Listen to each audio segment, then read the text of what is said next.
The crystalline spires of the Meridian Council's headquarters pierced the violet sky of Centauri Prime, their surfaces refracting starlight in mesmerizing patterns. Inside the Grand Chamber, representatives of over 300 spacefaring civilizations gathered for what would become the most consequential meeting in galactic history. First speaker Venera, a being of pure energy contained within an ornic mechanical frame, addressed the assembly. Their voice resonated through the neural networks connecting all present. We have detected a new species on the edges of explored space. They call themselves humans. Holographic displays materialized throughout the chamber, showing scenes from Earth, sprawling cities, primitive spacecraft, early quantum computers, and most worryingly, countless examples of warfare. They are young, Venera continued, barely a century into their space age, yet they advance at an unprecedented rate. What took most species millennia, they achieve in decades. More concerning is their adaptability and their response to conflict. The displays shifted to show human military history, not just the weapons and tactics, but the speed at which they developed new technologies under pressure. The assembly watched in silence as decades of advancement unfolded in minutes. Ambassador Teclara of the Synthetic Confluence spoke first, their crystalline form catching the light. Surely you don't suggest this primitive species poses any real threat to established civilizations. Their technology is centuries behind even our most basic systems. It is not their current capabilities that concern us, Venera responded, but their potential. Their neural architecture is unique. They possess both analytical and creative problem-solving abilities that exceed our predictive models. More importantly, they exhibit a trait we've never encountered. They become more innovative under pressure. The chamber erupted in discussion. Among the voices, Ambassador Xalthor of the Nexus Empire remained silent, their compound eyes reflecting the holographic displays with keen interest. Venera raised their energy field, silencing the chamber. We propose sending a diplomatic mission. First contact must be handled with extreme care. Their psychological profile suggests they could become either our greatest allies or our worst nightmare.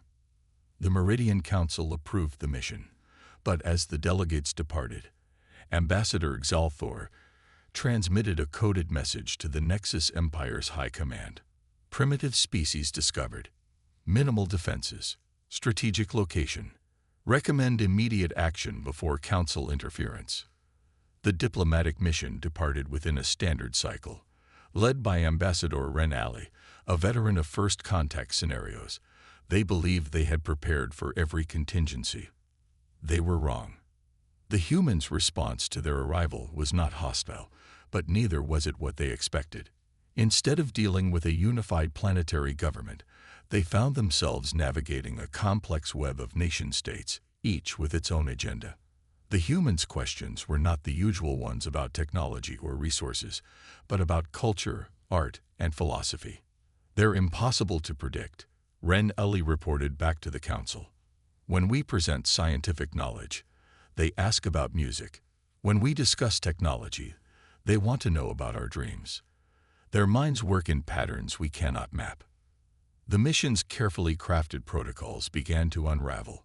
Cultural misunderstandings multiplied. When the delegation shared their database of galactic history, the humans immediately identified patterns and connections that had gone unnoticed for millennia. When they demonstrated their technology, the humans didn't show the expected awe, but instead began theorizing ways to improve it. Meanwhile, the Nexus Empire's advance fleet was already in motion, its commanders dismissing the Council's concerns as overcautious nonsense. They had subjugated dozens of emerging civilizations. How different could these humans be? As the diplomatic mission struggled to establish meaningful dialogue, Earth's various governments were already analyzing the alien technology they'd glimpsed, developing new theories, and beginning secret research programs. They'd recognized something the aliens hadn't intended to reveal. Their technology, while advanced, followed predictable patterns. It could be understood, replicated, and improved. The mission ended in frustration 3 months later. Ambassador Ren Ali's final report was troubling. They are not ready for integration into galactic society, not because they are too primitive, but because they are too unpredictable. They do not think as we do. They do not solve problems as we do. And most concerning, they do not fear what they do not understand. Instead, they become fascinated by it. As the diplomatic vessels departed Earth's solar system, humanity was already changing, adapting, preparing. They had seen proof they were not alone, and that was enough. In laboratories and research centers across the globe, humans began working on technologies they had only glimpsed. In military installations, strategists studied the aliens' movements, noting patterns and weaknesses they didn't even know they were showing. The Council's warning about humanity's potential went unheeded by those who should have listened most carefully. The Nexus Empire saw only in primitive species ripe for conquest. They would learn, too late, why the Council's concerns had been justified. In the darkness between the stars, the Nexus Empire's war fleet accelerated toward Earth, their commanders confident in their superior technology and overwhelming numbers.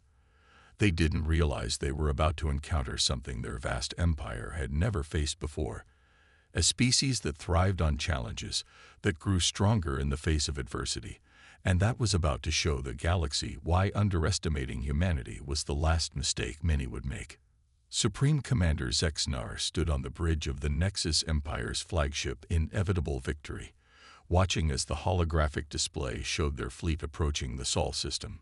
5,000 warships strong, it was the largest invasion force assembled in the Empire's history. Overkill for such a primitive species, but Zexnar believed in making statements. "Status report," he commanded, his chitinous exoskeleton gleaming under the bridge's harsh lights. "Local defense forces detected, Commander," his tactical officer responded. "Primitive orbital platforms, a handful of chemical propulsion warships, and ground-based missile systems. Nothing that poses a threat to our technology." Zexnar's mandibles clicked in amusement. "Send the standard ultimatum. Demand their immediate surrender and integration into the Empire. Give them one planetary rotation to comply." The message was transmitted in all known human languages. The response came faster than expected, from a unified human emergency council. It was brief. "We decline your generous offer. Proceed at your own risk." The bridge crew chittered in amusement. Such bravado from a species that hadn't even mastered basic gravity manipulation was almost endearing. Zexnar gave the order to begin the invasion. The first wave of Nexus ships entered Earth's orbit, their energy shields easily deflecting the primitive nuclear missiles launched in response. But as they moved to destroy Earth's orbital defenses, something unexpected happened. The primitive orbital platforms suddenly released clouds of what appeared to be debris. The Nexus ship's shields, calibrated to stop energy weapons and solid projectiles, didn't register the clouds as threats. Within moments, the microscopic machines in these clouds had attached themselves to the ship's hulls and begun reproducing, using the ship's own energy emissions as fuel. Multiple ships reporting system failures. The tactical officer announced, his previous amusement replaced by confusion. "The humans. They've developed some kind of self-replicating nanomachine. It's consuming our hull material and interfering with our shield generators." Before Zexnar could respond, a second surprise emerged. Earth's primitive chemical rockets weren't attempting to reach the Nexus ships. Instead, they were detonating at precise distances, creating an expanding field of plasma that played havoc with Nexus sensors and communication systems. Clever, Zexnar admitted grudgingly, but ultimately futile. "Launch the ground invasion. Let's see how they handle real combat." Thousands of drop ships descended through Earth's atmosphere. As predicted, human aircraft and ground defenses managed to intercept some, but most made it through. What wasn't predicted was the nature of humanity's ground defense. The Nexus Empire's ground forces were met not by massed armies, but by an endless series of adaptive responses. Roads rearranged themselves, buildings transformed, and civilian infrastructure became weaponry. Humans had apparently spent the months since first contact preparing for exactly this scenario. In Mexico City, Nexus forces found their energy weapons mysteriously deflected by what appeared to be modified cell phone towers. In Shanghai, their atmospheric processors were rendered useless by a hastily constructed network of weather control devices. In Lagos, their gravity tanks were disabled by concentrated electromagnetic pulses generated by the city's power grid. How are they doing this?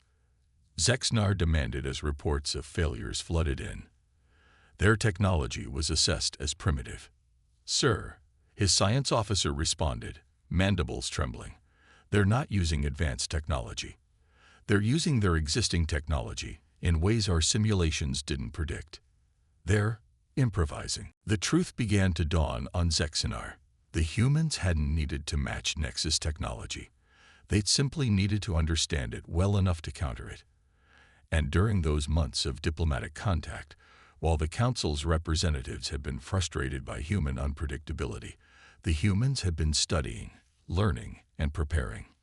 As the first day of invasion stretched into the second, then the third, the Nexus Empire's overwhelming technological advantage began to erode. Human nanomachines spread through their fleet like a virus. Human hackers, having decoded the basic principles of Nexus computer systems, launched increasingly effective cyber attacks. And human scientists, working around the clock, began reverse engineering captured Nexus technology.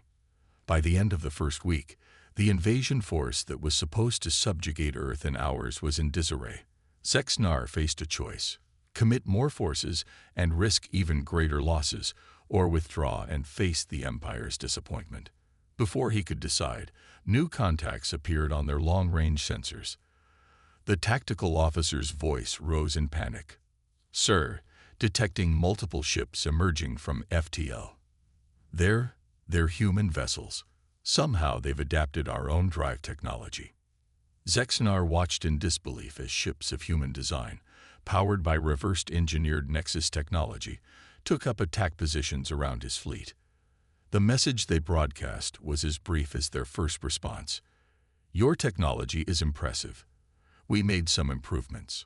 Would you like to discuss surrender terms? In that moment, Zexnar understood why the Meridian Council had urged caution. The humans hadn't just adapted to invasion.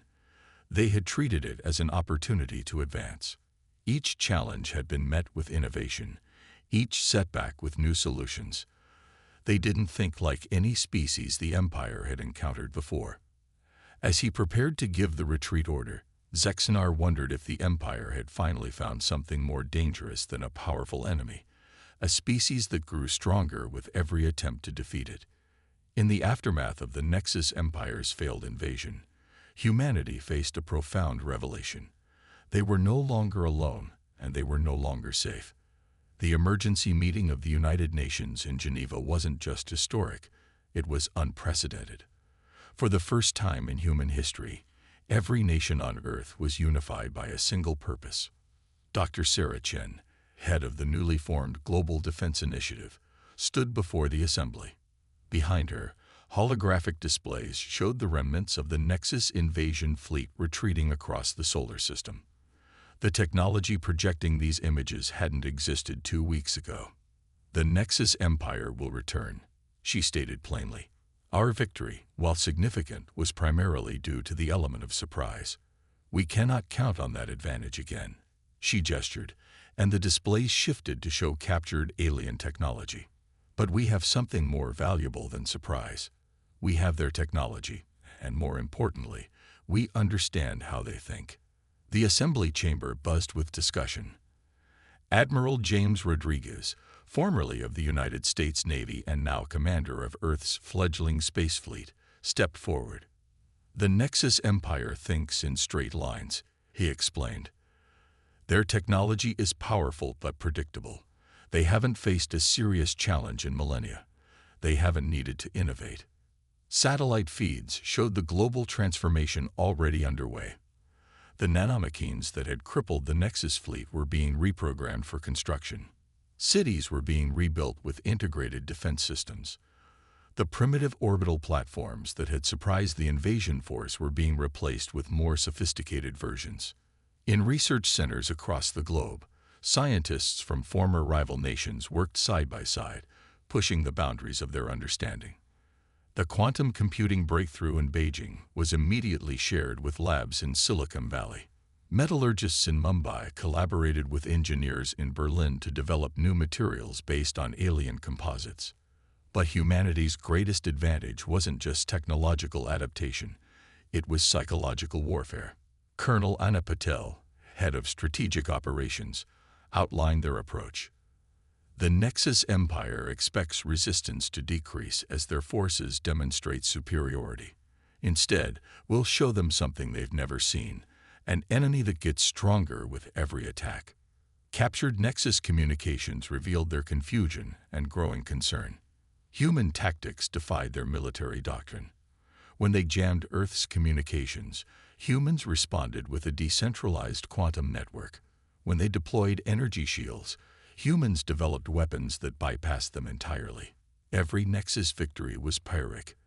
Every setback turned into an opportunity for human advancement. The Meridian Council, monitoring the situation from afar, watched with a mixture of fascination and concern. First Speaker Venra's warning had been prophetic. Humans didn't just adapt, they evolved under pressure. The very act of trying to suppress them made them stronger. In orbital shipyards that had been car factories months ago, humanity's first true space fleet took shape. The ships looked nothing like their Nexus counterparts. They incorporated elements of every culture on Earth, blending designs and ideas in ways the aliens found impossible to predict. Dr. Chen's team made another crucial discovery studying Nexus technology. Their entire empire was built on technological stagnation. They hadn't needed to innovate for so long that they'd lost the ability. Their weapons, while powerful, were unchanged for centuries. Their tactics were coded into AI systems that couldn't adapt to human unpredictability. They see technology as something to possess, Dr. Chen explained to the UN Assembly. We see it as something to improve. They seek perfection. We seek evolution. This is why they can't understand us, and this is why we'll win.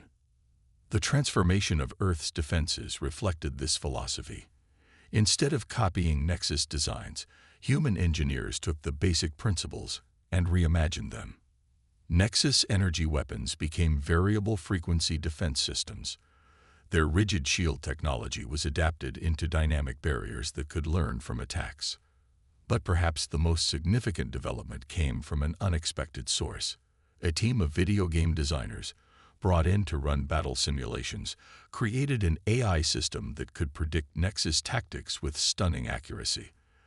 They're like NPCs in a game, one designer explained. They follow patterns. Once you understand the patterns, you can write new rules. As Earth prepared for the inevitable counterattack, the Nexus Empire faced an unprecedented situation. A species that had not only survived their initial invasion, but had emerged stronger. Their strategic algorithms, designed for conventional warfare, couldn't process an enemy that treated defeat as a learning opportunity. In the Meridian Council chambers, the delegates watched as humanity achieved in months what had taken other species centuries. First Speaker Venra's voice carried a note of awe. We didn't just underestimate their potential for advancement. We underestimated their capacity for unity. They don't merely cooperate, they synergize. Every individual advancement becomes a collective resource. The message Earth broadcast to the stars was clear. Humanity was no longer just defending itself, it was preparing to reshape the galaxy. The Nexus Empire had wanted to make an example of Earth. They had succeeded, but not in the way they intended. They had proven that humanity's greatest strength wasn't its technology or its weapons, but its ability to turn adversity into advantage. The Nexus Empire's high command gathered in their citadel on Nexus Prime, their compound eyes reflecting the holographic displays showing the unthinkable. Humans weren't just defending Earth anymore. They were expanding. The Empire's outer colonies reported encounters with ships of bizarre design, utilizing technologies that seemed to defy their understanding of physics. Emperor Vexthor, supreme ruler of the Nexus Empire, watched the reports with growing unease. "How?" he demanded. "How has this primitive species managed to advance so quickly?" His chief scientist, Kalzar, gestured at the display. "The humans don't think like us, Emperor.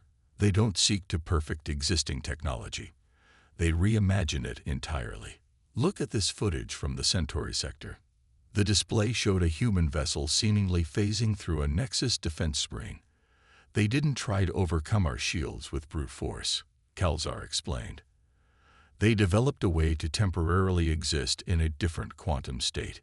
It's brilliant, but it's not how any rational species should think about technology." The humans had learned another lesson from their initial encounter: the importance of unpredictability. Their ships never attacked the same way twice. Each engagement revealed new innovations, new combinations of technology that the Nexus tactical computers couldn't categorize. Earth's first major offensive came not through military might, but through information. Human AI systems, evolved from their video game protocols, infiltrated the Nexus Empire's communication networks. They didn't try to shut them down. Instead, they introduced subtle inconsistencies, making the Empire's carefully coordinated military machine begin to doubt its own data. Admiral Helena Martinez, commanding the Earth fleet from her flagship, Prometheus, had studied the psychology of hive mind species. "The Nexus Empire's greatest strength is their unity," she told her commanders. "But unity without flexibility becomes a weakness. They can't adapt without consensus, and they can't reach consensus while facing something they don't understand." The human strategy was devastatingly effective. Each encounter with Nexus forces was carefully designed to challenge their fundamental assumptions. When they expected a frontal assault, they found their bases had been subtly reprogrammed by microscopic robots that had infiltrated months earlier. When they fortified against infiltration, they faced weapons that turned their own defensive screens into offensive weapons. But humanity's most powerful weapon wasn't technological, it was ideological. As they expanded into space, they made contact with other species under Nexus control. Unlike the Empire's rigid hierarchy, humans offered partnership and shared innovation. Worlds that had been stagnant under Nexus rule suddenly saw new possibilities.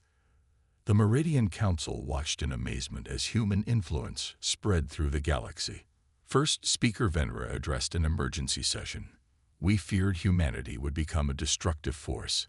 Instead, they have become a catalyst for change. They don't conquer, they transform. Every civilization they contact begins to evolve in unprecedented ways." On a Nexus colony world, a young engineer discovered she could improve the efficiency of their power systems by 30% simply by questioning basic assumptions about how they worked. The Empire tried to suppress such innovations, but the idea of progress had taken root. Other worlds began to resist not through violence, but through innovation. Emperor Vexthor faced a nightmare scenario. His empire wasn't being defeated by force, but by ideas. The rigid structure that had maintained their power for millennia was crumbling in the face of something more powerful than any weapon: the concept of continuous improvement. The turning point came at the Battle of Proxima Centauri. The Nexus Empire had assembled its largest fleet, determined to crush the human expansion once and for all. What they encountered defied their comprehension. Human ships that seemed to operate on principles they couldn't understand, using technologies that appeared to break their laws of physics. Admiral Martinez's message to the Nexus fleet was transmitted in perfect Nexus language. "Your empire is based on the idea that perfection, once achieved, must be maintained. We believe perfection is not a destination, but a journey. You can join us on that journey, or you can watch your perfect empire crumble under the weight of its own rigidity." The battle that followed wasn't really a battle at all. Human ships danced through Nexus formations, their advanced quantum drives making their movements impossible to predict. Their weapons didn't destroy Nexus ships. They transformed them, releasing swarms of nanobots that gave Nexus crews their first taste of true technological innovation. As the Nexus fleet fell into chaos, unable to cope with weapons that changed faster than their tactical computers could analyze, the humans broadcast one final message. Every species has the capacity to evolve. You've simply forgotten how. We're here to remind you. The empire that had stood unchanged for millennia faced an enemy that turned their greatest strength, unity and order, into their greatest weakness. Humanity hadn't just beaten them. They had shown them a different way to exist. As news of the battle spread, more worlds began to question, to innovate, to change. 5 years after the Battle of Proxima Centauri, the Meridian Council chamber looked very different. Among the crystalline beings and energy forms sat human representatives, their presence a testament to how much the galaxy had changed. But more striking were the Nexus delegates, no longer uniform and rigid, but displaying subtle variations in form and thought that would have been unthinkable before. First Speaker Venra addressed the assembled delegates, their energy form pulsing with what might have been amusement. When we first warned of humanity's potential, we feared they would destabilize the galactic order. We were correct, but not in the way we anticipated. The holographic displays showed scenes from across the galaxy. Former Nexus worlds flourished with new innovations. Species that had been stagnant for millennia were rediscovering their capacity for growth. The rigid hierarchies of the past were giving way to collaborative networks inspired by the human model. Dr. Sarah Chen, now serving as Earth's primary representative to the Council, stood to speak. The quantum translator she wore, itself a product of human-alien collaboration, conveyed not just her words but the subtle emotions behind them. "We didn't set out to reshape the galaxy," she began. "We simply refused to accept limitations, our own or those imposed by others. In doing so, we discovered something remarkable. The capacity for growth isn't unique to humans. It's a universal constant that many had simply forgotten." The remnants of the Nexus Empire had undergone the most dramatic transformation. After the decisive battle at Proxima Centauri, their society had faced a choice: adapt or collapse. They chose adaptation, and the results were extraordinary. Their hive mind structure, once focused on maintaining perfection, now served as a network for sharing innovations. Former Emperor Vexthor, now serving as the lead scientist of the Nexus Innovation Collective, addressed the Council. "We thought we had achieved perfection," he admitted. "Humans showed us that perfection isn't static. True perfection is the ability to continuously evolve." The humans had brought something else to galactic society: unpredictability. The Council's governance had always been based on careful calculation and consensus.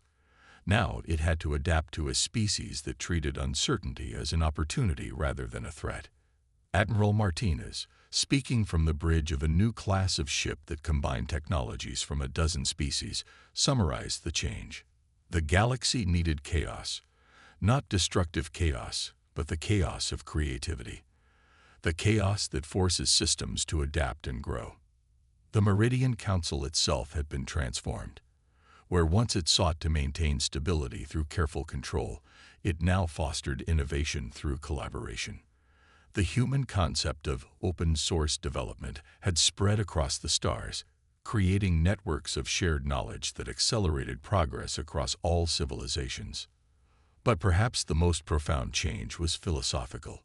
Species that had viewed themselves as completed works began to see themselves as works in progress.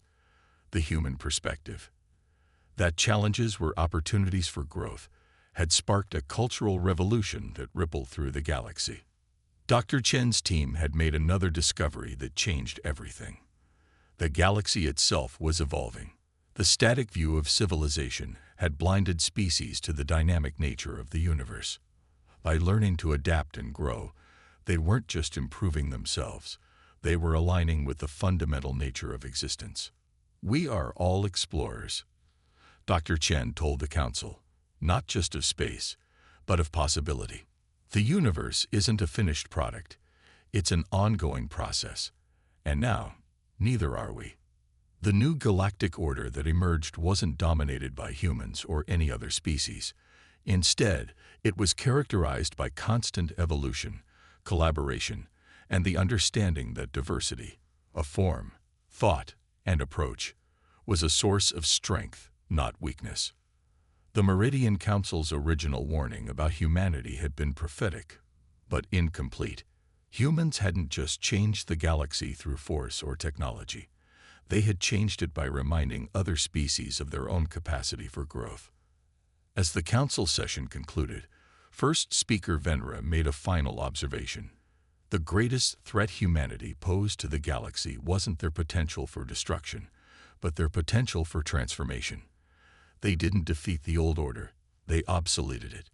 And in doing so, they helped us all remember what we have forgotten: the joy of becoming more than we are. In Earth's orbital shipyards, new vessels took shape, their designs incorporating ideas from across the galaxy. But they weren't warships anymore. They were exploration vessels, research ships, and diplomatic crafts. Humanity had found its place in the galaxy not as conquerors or defenders, but as catalysts for change. The stars themselves seemed brighter somehow, as if reflecting the renewed energy of the civilizations that dwelled among them. The age of stagnation was over. The age of continuous evolution had begun. And somewhere in the vast expanse of space, new species were emerging, destined to discover that the galaxy they would one day reach for was far more wonderful and strange than they could imagine, thanks to a species that had reminded the stars themselves how to dance.